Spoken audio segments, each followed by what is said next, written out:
Hi everyone, this is Janus and I'm your Discovery Life Coach. If you're always seeking for food whenever you're feeling upset or feeling negative, you may be having what we call the emotional eating.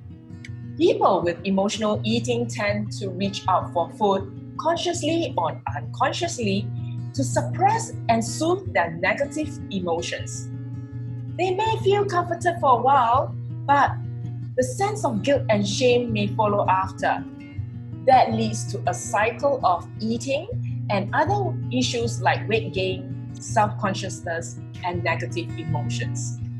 There are many reasons why a person goes into emotional eating. This can include low self-esteem, loneliness, stress from work or relationship, or it has become a mechanism for defense to some unresolved emotional issues.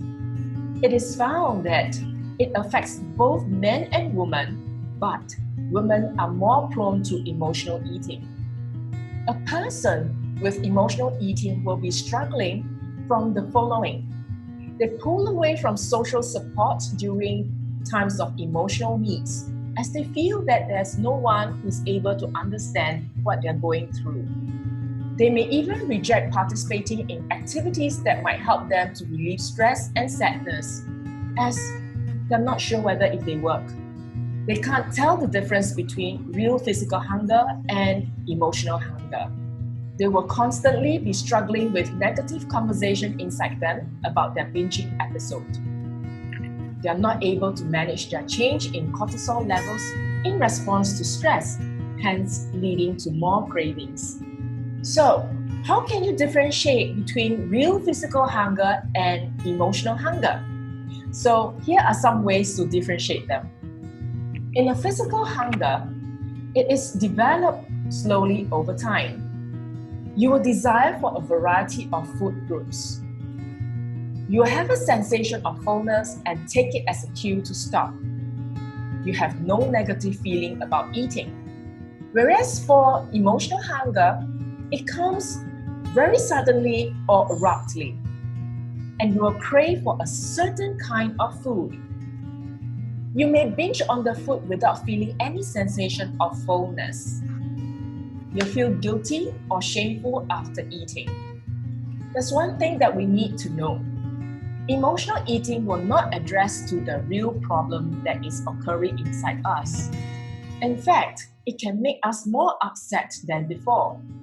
Hence, it is best to address to the root cause. If you know what it is, work it out with somebody that you trust for a solution. If it's caused by a deeper emotional issues, speak to a coach or any therapist. Meanwhile, here are some tips that you can use to manage your emotional eating. This includes exercise, meditation, keeping a food diary, maintaining a balanced diet, keeping all the undesirable food out of sight, and seeking for support. Number 1, exercise. We cannot emphasize it over and over again, the importance of exercising.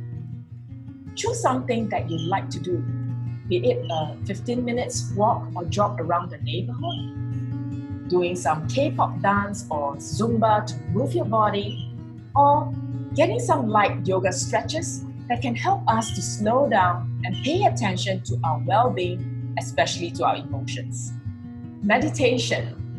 Meditation is not a religious affair. It is a means to quieten our mind away from the hustle-bustle around us. This helps us to tune in into how we are really feeling inside us. There are many studies around that you can read up about the benefits of meditation in managing our emotions. This means it is also beneficial to curbing our emotional eating as well. Keeping a food diary.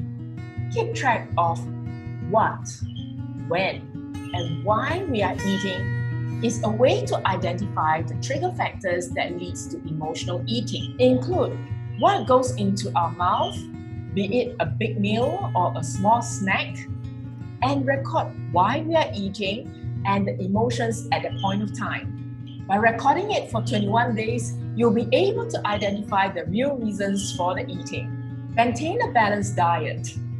Having a balanced diet by including all the macronutrients like carbohydrate, fiber, protein, and healthy fats will be less likely to fall into emotional eating as our body is not deprived from any nutrients. Once we get into a habit of eating a balanced meal, it will be easier to notice if we are eating out from emotional hunger.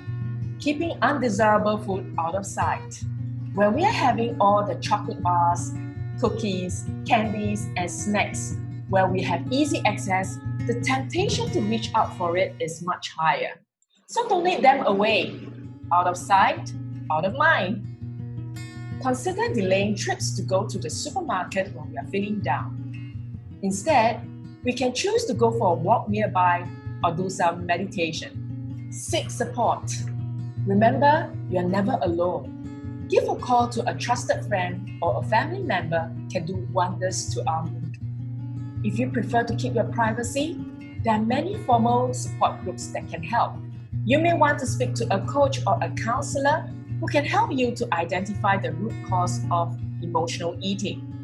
So in conclusion, seeking comfort from food can help us to ease our emotion initially.